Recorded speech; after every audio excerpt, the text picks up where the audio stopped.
Respiration in organisms. So what is respiration? Breathing हम लोगों को पता है कि taking in oxygen and giving out carbon dioxide, that is called breathing. Now what is respiration? Generally हम लोग breathing और रेस्पिरेशन को एक ही समझते थे पहले के क्लासेस में, लेकिन अब हम लोग डिटेल्स में पढ़ेंगे कि रेस्पिरेशन थोड़ा सा डिफरेंट प्रोसेस होता है.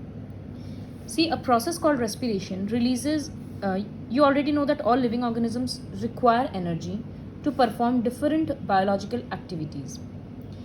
हर एक्टिविटी को करने के लिए एनर्जी चाहिए. ये एनर्जी कहाँ से मिलता है? जो हम लोग खाना खाते हैं, द फूड वी कंज्यूम, उससे मिलता है. फूड हम लोग खा रहे हैं, फिर हम लोगों को पता है वो डाइजेस्ट हो रहा है बॉडी में. If I am eating rice, then in my body it is getting digested in to carbohydrates and other substances. पूरा डाइजेशन का प्रोसेस है. अब उस कार्बोहाइड्रेट से एनर्जी कैसे मिलेगा? वो प्रोसेस है रेस्पिरेशन का. So when I am taking in oxygen during inhalation, जब ब्रीथ इन करते हैं, ऑक्सीजन बॉडी के अंदर जा रहा है. वो ऑक्सीजन उस कार्बोहाइड्रेट के साथ रिएक्ट करके एनर्जी प्रोड्यूस करता है. केमिकल रिएक्शन होता है. उसी प्रोसेस को रेस्पिरेशन बोलते हैं. तो रेस्पिरेशन वो प्रोसेस है जिसमें एनर्जी रिलीज होता है from the food and helps the organism to perform its biological activities. So respiration is the name of the general process in which organisms convert sugars into biochemical energy using oxygen. तो sugars क्या था? Body में carbohydrate, glucose, अलग अलग form है. हम लोग glucose बोलकर ही पढ़ेंगे इस चैप्टर में. तो ग्लूकोज का फॉर्मूला होता है C6H12O6. इसके साथ ऑक्सीजन रिएक्ट करता है और बदले में हम लोगों को carbon dioxide, water and energy मिलता है. सो ये एनर्जी से सारा लाइफ प्रोसेसेस होता है. हर एक सेल को एनर्जी चाहिए, वो यहाँ से मिलता है. सो ये प्रोसेस है रेस्पिरेशन का. सारे ऑर्गेनिजम्स को, एनिमल्स, प्लांट्स, फंगी, बैक्टीरिया, सबको रेस्पायर करना, क्योंकि सबको अपने लाइफ को सपोर्ट करने के लिए एनर्जी चाहिए. In addition to producing energy, respiration also produces carbon dioxide and water as waste products. वो हम लोग इक्वेशन में देख सकते हैं कि कार्बन डाइऑक्साइड भी मिल रहा है और वाटर भी मिल रहा है. तो यही कार्बन डाइऑक्साइड एक्सहेलेशन के टाइम पे निकलता है. फिर वाटर भी कुछ काम आ जाता है, कुछ बाई प्रोडक्ट है, वो यूरिन या स्वेट के फॉर्म में निकल जाएगा. So respiration involves an exchange of gases. Oxygen is used in the body and carbon dioxide निकल जाता है लंग से. प्लांट्स में रेस्पिरेशन के साथ साथ फोटोसिंथेसिस भी चलता है. तो दिन में क्या चीज़ ज़्यादा होगा? दिन में सनलाइट बहुत है तो फोटोसिंथेसिस ज़्यादा होगा. Respiration and photosynthesis are two completely different और you may say opposite process. Photosynthesis में क्या होता है? In photosynthesis carbon dioxide absorb होता है, ऑक्सीजन रिलीज करता है प्लांट. और रेस्पिरेशन में ऑक्सीजन लेता है, कार्बन डाइऑक्साइड रिलीज करता है. तो पूरा अपोजिट प्रोसेस है. डे लाइट में जब सनलाइट इज सफिशिएंट तो फोटोसिंथेसिस बहुत ज़्यादा होता है. रात में रेस्पिरेशन ज़्यादा होता है और इवनिंग के टाइम पे दोनों इक्वल रेट पे चलता है. Now, in plants, the process of respiration as well as photosynthesis occurs simultaneously during the day. Plants oxygen लेता है और कार्बन डाइऑक्साइड देता है दोनों प्रोसेस के लिए, लेकिन दिन में फोटोसिंथेसिस ज़्यादा होता है. इस वजह से अल्टीमेटली ऑक्सीजन ज़्यादा रिलीज होता है. एट नाइट सनलाइट नहीं है तो फोटोसिंथेसिस नहीं हो रहा, इसलिए सिर्फ रेस्पिरेशन होता है. इसका इसीलिए बोलते हैं कि रात को प्लांट्स के नीचे नहीं सोना चाहिए या उस तरह से, क्योंकि वो रेस्पायर कर रहा है तो वो कार्बन डाइऑक्साइड ही रिलीज कर रहा है. We are not getting any oxygen from the plant. So जो ऑक्सीजन हम लोग लेते हैं वो हम लोग के बॉडी के हर एक सेल में जाता है. हर एक सेल में एनर्जी होता है, वो वहाँ पर कंबाइन करता है. Combines with the absorbed food with the help of enzymes. So what are enzymes? Enzymes are chemicals which speed up the process of chemical reaction. So वो किसी केमिकल रिएक्शन को स्पीड अप कर देता है, वो chemical होता है enzyme. तो हर एक बॉडी के सेल में ऑक्सीजन कंबाइन करता है फूड के साथ और एनर्जी रिलीज करता है और कार्बन डाइऑक्साइड प्रोड्यूस करता है। तो ये जो रेस्पिरेशन का प्रोसेस है ये हर एक सेल में हो रहा है, इसी वजह से इसको सेल्यूलर रेस्पिरेशन बोलते हैं। So what is cellular respiration? Cellular respiration is the process in which cells produce the energy they need to stay alive. The body gets its usable energy for various life processes through the process of breathing and cellular respiration. Now we'll learn about the various types of respiration. So there are two broad categories of respiration, aerobic and anaerobic. Aerobic respiration takes place in the presence of oxygen. Like now we are respiring, अभी बैठे हैं, respire कर रहे हैं, oxygen जा रहा है, carbon dioxide आ रहा है, बॉडी में केमिकल रिएक्शंस चल रहा है, एनर्जी रिलीज हो रहा है। तो ये एरोबिक रेस्पिरेशन है, because I am getting plenty of oxygen का कमी नहीं है।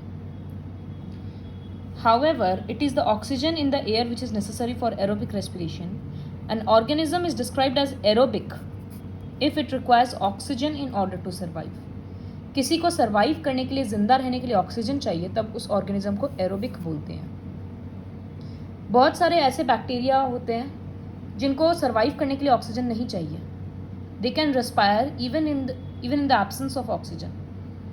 सो those organisms are called anaerobic and the type of respiration is called anaerobic respiration. Now will study the flow chart. Types of respiration में सब में product क्या होता है? ग्लूकोज ही ब्रेक होकर ऑक्सीजन में, ग्लूकोज ही ब्रेक होकर कार्बन डाइऑक्साइड, वाटर और एनर्जी देगा। हर बार कार्बन डाइऑक्साइड लाइक सी, तो एरोबिक में हम लोग पढ़ लिए carbon dioxide, water, energy with the use of oxygen. Now without the use of oxygen, बहुत सारा जैसे यीस्ट होता है, उसको रेस्पायर करने के लिए ऑक्सीजन नहीं चाहिए, तो वो ग्लूकोज को डायरेक्टली ब्रेक करता है into alcohol, carbon dioxide and energy, बिना ऑक्सीजन के।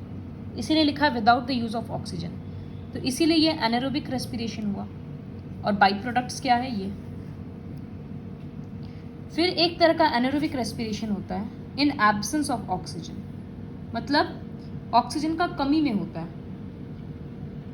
जैसे अगर हम लोग बहुत ज़्यादा दौड़ रहे हैं, इफ़ वी आर रनिंग, तो we don't have much time to take oxygen. जितना बॉडी में ऑक्सीजन का डिमांड है उतना जल्दी हम लोग ब्रीथ नहीं कर पा रहे बिकॉज वी आर रनिंग। तो our muscle cells start to respire anaerobically. तब हम लोग का जो बॉडी का सेल्स है वो एनारोबिकली रेस्पायर करना शुरू कर देता है। तो उसको एक्चुअली में प्रोड्यूस क्या करना चाहिए था? कार्बन डाइऑक्साइड, वाटर और energy. Now instead it is producing lactic acid and energy. इसी लैक्टिक एसिड के कारण, ये जब लैक्टिक एसिड बॉडी में इतना बन गया, ये पूरे बॉडी में जगह जगह एक्यूमुलेट हो गया है, इसी की वजह से जब हम लोग दौड़ते हैं तो हम लोग की बॉडी में मसल पेन होने लगता है बाद में। Because of this lactic acid we get that pen.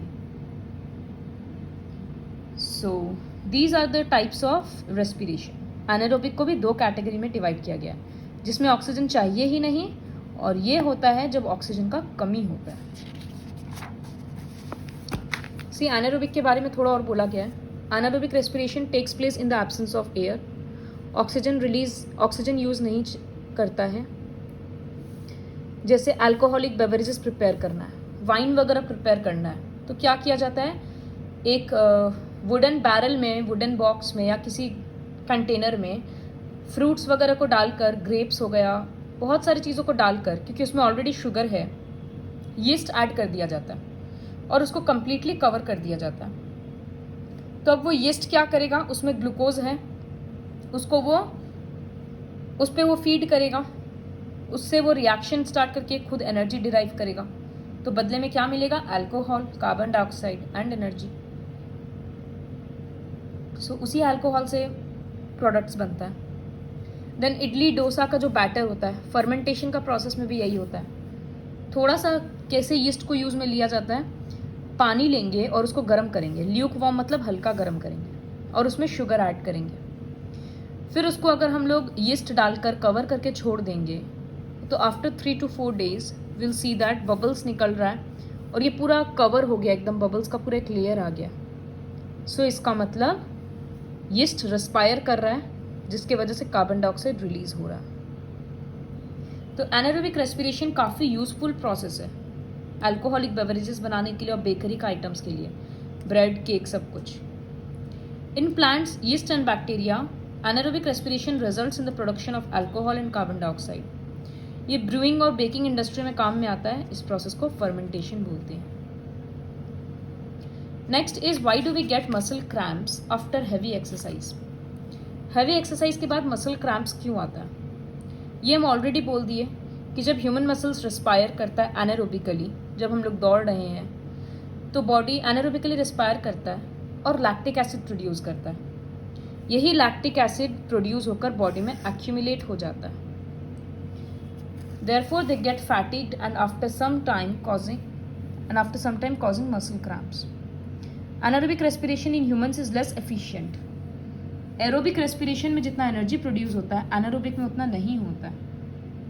इसीलिए this explains why humans can run faster in a short distance race than over long distances. कुछ देर दौड़ना है तो दौड़ लेंगे, फिर बाद में टायर्ड क्यों हो जाते हैं लॉन्ग डिस्टेंस रेस में? क्योंकि काफ़ी देर से एनारोबिकली रेस्पायर कर रहे हैं तो अब बॉडी में एनर्जी नहीं आ रहा। When an athlete stops after a sprint, he or she has to breathe faster and deeper for some time to feel normal once again. Sprint मतलब एक छोटा रेस को बोलते हैं। तो अगर उसमें बहुत फास्ट दौड़ ली है तो उसके बाद रुकने के बाद बहुत जल्दी जल्दी ब्रीथ करना पड़ता है ताकि नॉर्मल फील करें। बिकॉज वो जब छोटे टाइम के लिए हम लोग दौड़े उसमें हम लोग बॉडी का सारा एनर्जी यूज़ कर चुके हैं, तो अब जल्दी जल्दी बॉडी को ऑक्सीजन सप्लाई करना होगा ताकि बॉडी में एनर्जी फॉर्मेशन स्टार्ट हो। So this is all about the anaerobic respiration, sorry. Now to show that respiration produces heat energy. जब हम लोग रेस्पायर करते हैं तो हीट एनर्जी प्रोड्यूस होता है। वो एक एक्सपेरिमेंट से दिखा सकते हैं। Soak some gram seeds in water overnight. Gram seeds को पानी में सोख किए ताकि वो जर्मिनेट हो जाए। जर्मिनेट हो जाए मतलब वो इस तरह से रूट और शूट निकल जाते हैं। फिर मॉइस्ट कॉटन पे 3-4 दिन के लिए छोड़ दिया जाएगा। Deactivate half of the seeds. Suppose I have 50 seeds, तो इसमें से 25 सीड्स को हम बॉयल कर देंगे, उससे वो डीएक्टिवेट हो जाएगा। Place the live germinating seeds in 1 flask. और जो अच्छा 25 सीड्स था जो अनबॉइल्ड था उसको एक फ्लास्क में रखेंगे और बॉइल्ड वाले को अलग फ्लास्क में रखेंगे। डेली थर्मोमीटर से अगर टेम्परेचर रीडिंग लेंगे तो दिखेगा कि जो बॉइल्ड वाला फ्लास्क था जिसमें बॉइल्ड सीड्स है उसमें कोई टेम्परेचर डिफरेंस नहीं हुआ, लेकिन जो अनबॉइल्ड था उसमें टेम्परेचर राइज कर रहा है। क्यों? क्योंकि उसमें जो सीड्स है they are respiring and thus they are producing heat energy, जिसकी वजह से टेम्परेचर राइज हो रहा है। So you'll have to learn these 2 experiments. You don't have to learn exactly. 1-2 बार पढ़ने से खुद के लैंग्वेज में लिखा जाएगा. So in this video, I'll teach up to here.